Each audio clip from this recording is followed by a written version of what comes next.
Senta, mentre lei vuole staccare il Veneto dall'Italia, il terrorismo fa strage a Parigi, purtroppo, e dichiara una nuova forma di guerra. Bisogna rispondere bombardando? Questa è una guerra non convenzionale, non posso non ricordare l'unica vittima italiana che è Valeria Solesin, che è una veneta, una ragazza veneta.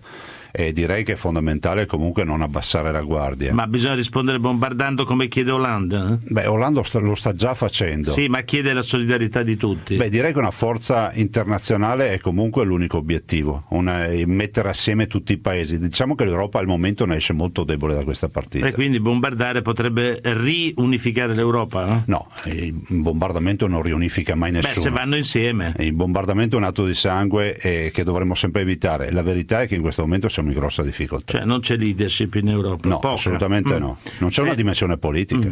Ma quella del Medio Oriente è soprattutto però una guerra civile tra sciiti e sunniti. Quali sono gli interessi che hanno spinto l'Occidente a infilarsi in mezzo?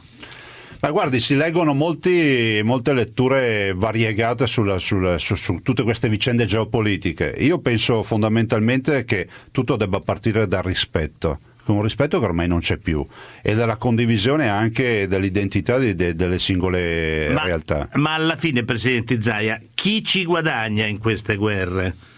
Chi vende le armi? Beh, sicuramente i trafficanti d'armi, sicuramente chi estrae il petrolio, visto e considerato che comunque quelle zone, guarda caso, non sono poi così povere, al di là di queste immagini televisive che sono ricchissime, e penso che questa sia un'area che geopoliticamente è sempre stata un'area infuocata. Senta però, Presidente Zaia, si può fare contemporaneamente la guerra fredda alla Russia e quella calda all'ISIS?